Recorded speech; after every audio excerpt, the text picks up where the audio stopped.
it was interesting because I'm always careful about what I'm going to talk about, and I kind of like looked through the book, the Bible, and I looked through some other books, and I was just kind of like sitting here trying to get a feel for what it was I wanted to really get into today. And so I was, for some reason I was jumping around. I was kind of looking from one book to the next, and I kept thinking to myself about all the transitions that we go through. And it was interesting because one of the things I did was, for some reason, I went back and I read the beginning of each of the Gospels, Matthew, Mark, and Luke, and John. And I started thinking about this thing, the Bible and religion and spirituality as a whole. And as I started looking at it, I started thinking to myself like, I jumped from one spot to the next and to the next, and I kept thinking to myself, what is it that I really want to talk about? Because I always seem to talk about, it all kind of boils down to love for me. And so as I'm looking through this, I started thinking about something that I went through when I saw in John. When Matthew opens up his book in the New Testament, he basically goes through the 14 generations that led up to Jesus' life. And I kept thinking to myself, like, okay, what's the point in all of that? So I flipped from Matthew to Mark and to Luke, and I thought they were pretty unremarkable. But when I got to John, it was something interesting that he said.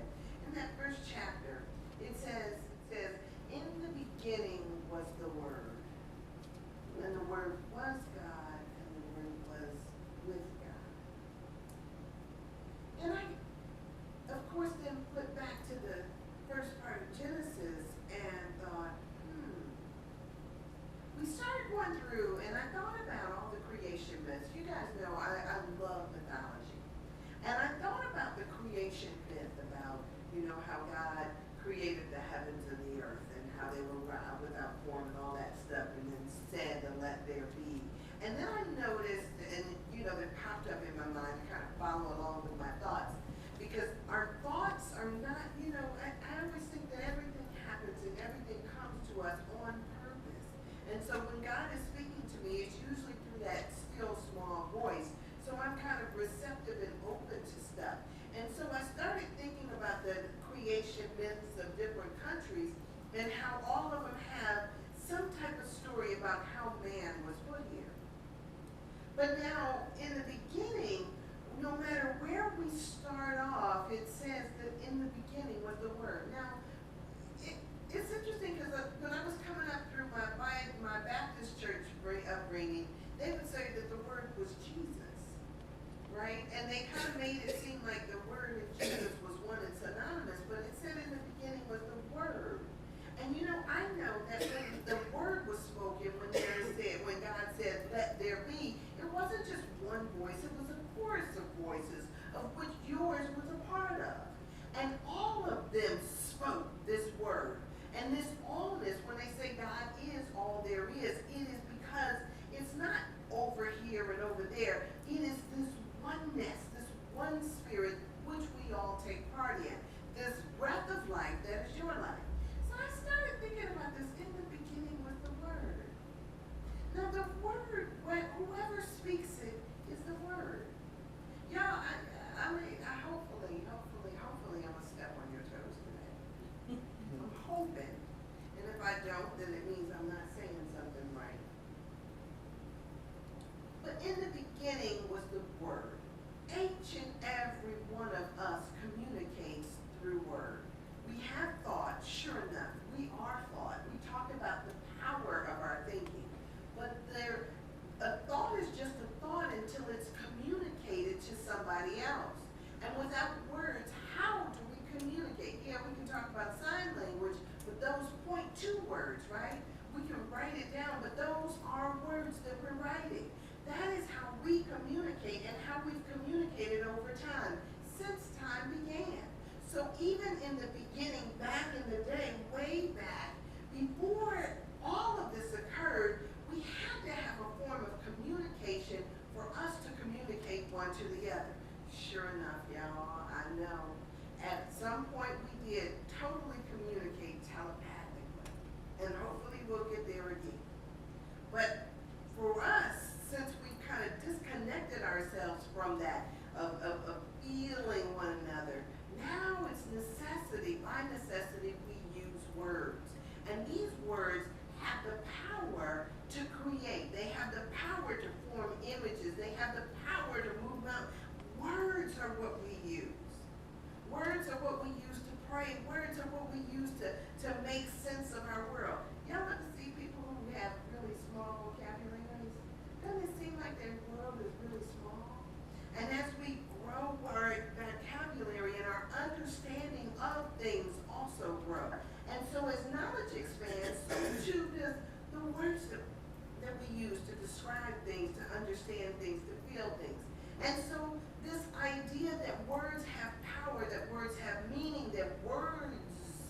that we imbue them with love or hatred or whatever it is, it's something that's always been. So I'm going to tell you, Rosemary, I have been stuck on that idea I shared a few weeks ago about this idea that we are, like human beings, like us, people, are almost like raindrops. They continuously come, and we continuously reproduce. And life, no matter what we see, it kind of continues on beyond us and beyond this body. So we have infants that grow into toddlers, that grow into adolescence, and as we age, we keep growing. And then it's our time to go. We pass on, and then it's the next and the next. And this thing is constant. It's constant. And that's not to take away from the fact that you have life and that your life is valuable and that you have ideas and they are special and unique to you. It's not to take away from that, but it is a constancy to this life. And so when we come here with our own set of ideas, our own set of thoughts, and it's up to us to share those through our words and through communication and how we communicate with others. This is all about us figuring out how to get back to that place where we no longer need to communicate one with the other, but just to simply know that the truth of your being is no matter who you are, where you are, the only thing that is God. We are all one, and we get caught up in so much other stuff. And the beginning of A Course in Miracles, it says, in the introduction, it says in these little things right here, that it says this course can be summed up very simply in these words. Nothing real can be threatened, and nothing unreal exists. Herein lies the peace of God. Now, didn't that sound weird? Nothing real can be threatened, and nothing unreal exists.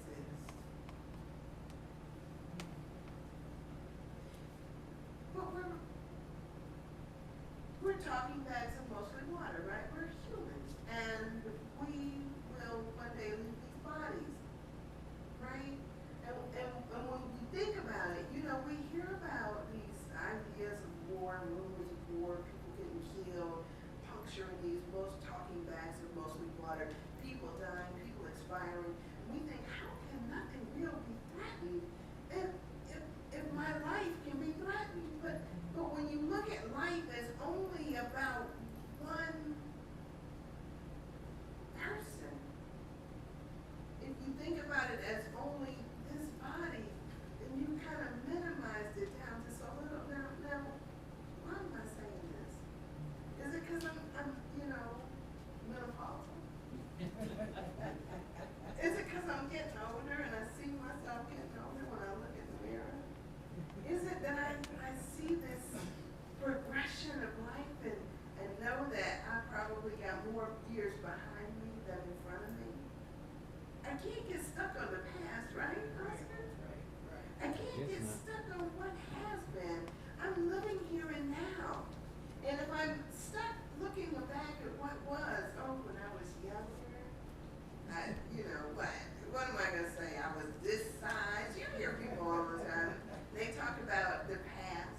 We talk about the past as if it was the glory days. And if we get stuck with the past, we miss the wonderful present that is, right? Yeah. And so at a certain point, we've got to embrace this moment now and see that in this moment, there is so much that is given way. I mean, when one door closes, a window opens, right? And if we're busy looking at the door and cursing at the door, we don't see that there's a window open. And so at some point, we've got to recognize the beauty and the wonderfulness of now. But one of the things we do is we use our words to talk about how bad things are without recognizing how powerfully creative our words are. And so we keep talking about what's past and what could have been and how it should be, rather than recognizing what's wonderful now. Yes. Part of the thing is that we don't even realize that the wonder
then once you turn that corner, it's a journey, a little ways that I had to go until I realized, wow, I'm feeling much better now. I'm walking much better now. I have no reason to be. I forgot all about that because I had no need to be angry anymore. It was a decision and something that I spoke into being through my words and through my thoughts, and then my actions followed suit. And so what we have to recognize is that all of this stuff, the words that we speak and the way we talk and the way that we affect others around us is based on what we're feeling within. If you want to change around, it's funny. I had somebody that was talking to me and they asked me about people's reactions. They said, people just don't respond to me like they respond to you. You ever go out and hang out with folks? I was hanging out. And they say it seems like folks always like smile at me or give me free stuff or open the door for me. They just talking about all the stuff that happens to me and they make it sound like it doesn't happen to other people. And I'm sitting there and I'm thinking to myself, like, I think it does happen to other people, but I don't know because I've never not been me. I've been a different me, but I've never not been me. And so, it was like this thing, this recognition, like maybe it's the energy that you're sending out. It's nothing to do with whether or not, somebody thinks I'm cute or something. It's the energy that you send out. And you get back what you send out. Even before you open your mouth, you get back the way you make people feel. And so how are you making people feel? So it becomes this thing where we move beyond this point of thinking that it's all about other people and then recognizing that it's self. In the Bible, there's a story. It's a parable. And in the parable, it says that, Jesus described this like you can go out here and you can throw out seeds. The farmer throws out seeds. You've seen farmers throw out seeds. Now, some of those seeds, it says something like this in the Bible, some of those seeds are going to fall on, the pathway where people walk. And then, if people are walking on a path or on a trail, that ground has necessarily been hardened, right? And it's hard for anything to take root and grow on something hardened. It just doesn't happen. I mean, the birds will come along and they'll eat it and they'll fly off and they'll be all the more happy that you threw the seeds down. Sometimes when you throw the seeds down, it'll fall in areas that got all these weeds in there. And the weeds are going to choke it out, right? It's not even going to take root and grow. So that doesn't work. The other thing it said is that sometimes it throws it in the midst of the rocks.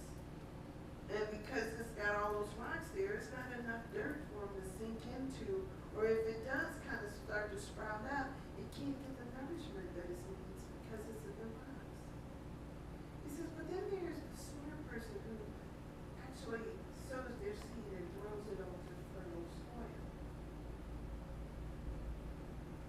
I'm thinking, how often we waste our words, our seeds, our thoughts in places where it won't grow or where it won't take root.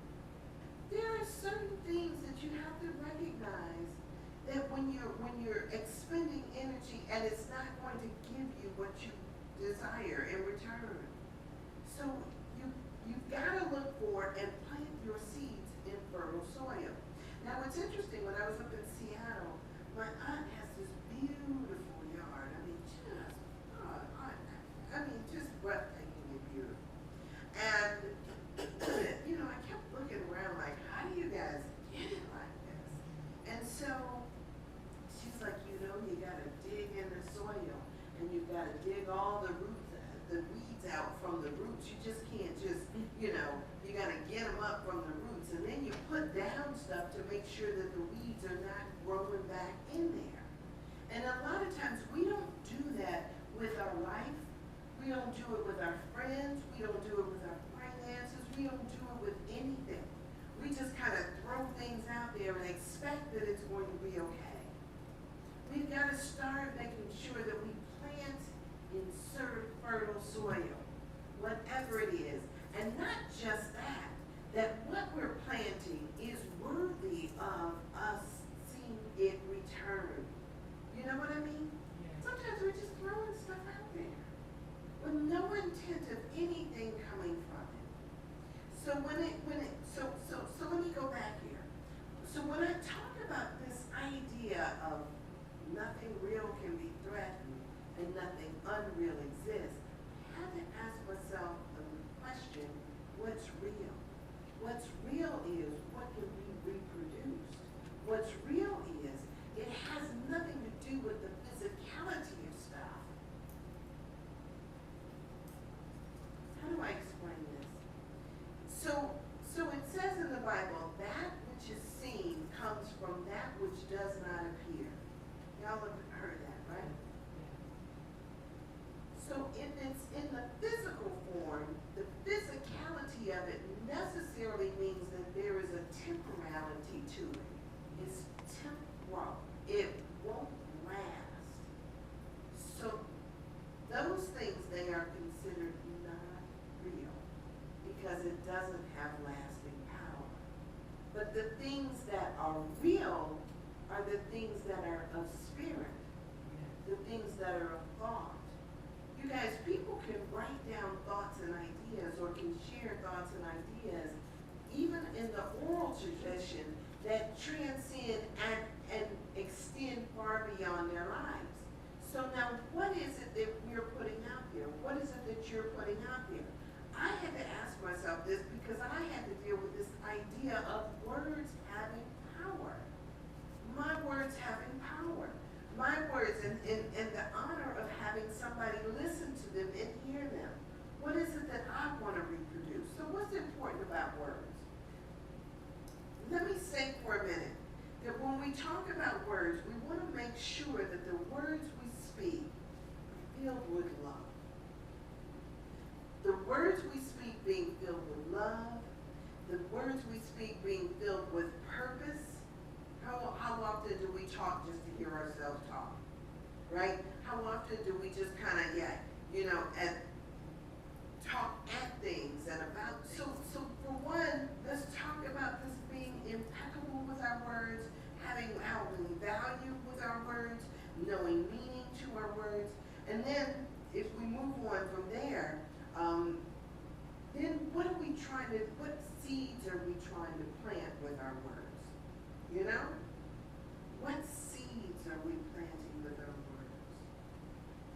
I know for me, when I think about this idea of planting seeds with my words, I'm thinking about what I want to grow and what I want to take root. What was it that I want to carry on? What would I want to transcend the moment or the lifetime? I mean, so many people, we write these books, we write down ideas, we write down all of this stuff, but then it's like, it falls on that pathway that's kind of, birds will come along, pick it up, and go on about their business. But we want to plant in fertile ground that we kind of tilled up, ground that we know is going to yield something, that's going to give something back to us. That's where we want to plant. So as I thought about this, that in the beginning was the Word. In the beginning was the Word. The Word has preceded all of us. The Word is here while we're here. It's the words that we speak. There's power in your words, in your speaking. You have creative power. Jesus said, if you tell a mountain to move, it'll move, Get out of your way, it'll get out of your way. God spoke into being the sun and the moon and the light from dark and firmaments of the earth, proclaimed it to be good.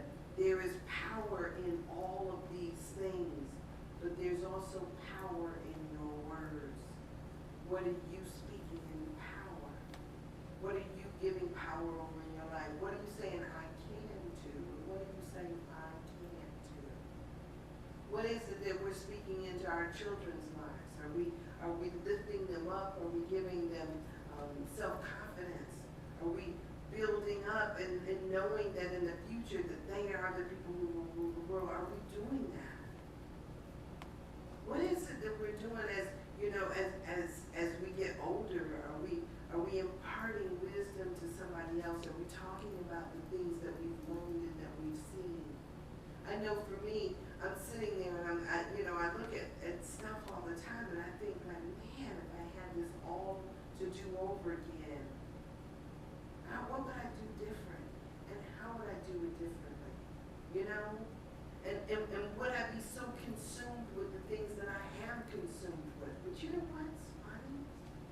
That I've lived my life, and I'm living my life the way I saw it then. And no matter my judgments about it now, it is what it is. And I can't help but be thankful for every step of the way. Even the places where I thought I wasn't walking right, and it seemed like I was kind of like, had some kind of something going on. Even those places, I'm thankful for those. And so it becomes this thing about the words that I speak being words of gratitude and appreciation for what has been and for the insights that I've gained. You guys, we need to be speaking to one another because we have the ability to speak to one another, to use our words to uplift and to fulfill and to show somebody something different. You guys, at one point there was this thing I read. They say a good teacher is not one who just stands there and points the way and says it's that way. Because a lot of times what we do is we want to point out for others, yeah, do this or do that. And our life is not demonstrative of what it is that we're talking about. You guys, we have the power to say, let there be, just like God did in the beginning.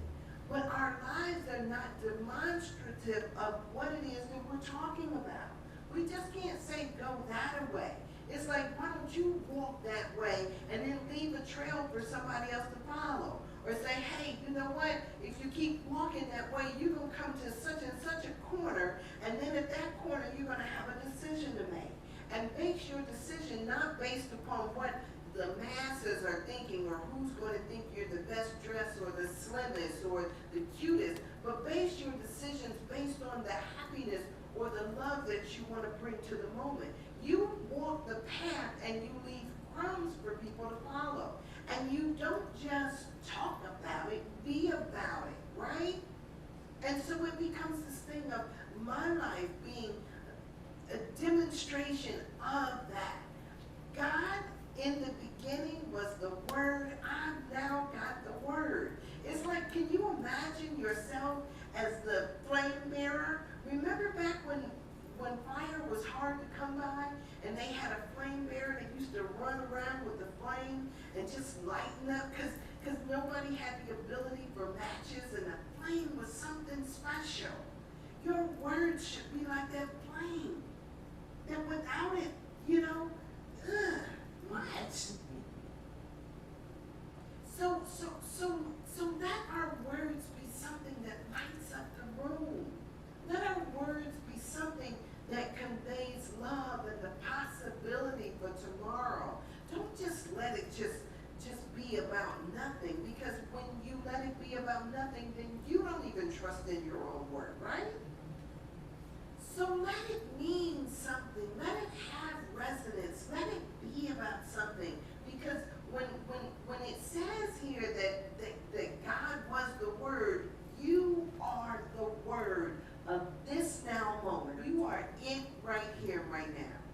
And so if nothing comes of it, guess what? It's because you made nothing of it. It's funny because I listen to all of this stuff and I think to myself sometimes like, people just keep coming. Earth just keeps turning. Everything just keeps happening.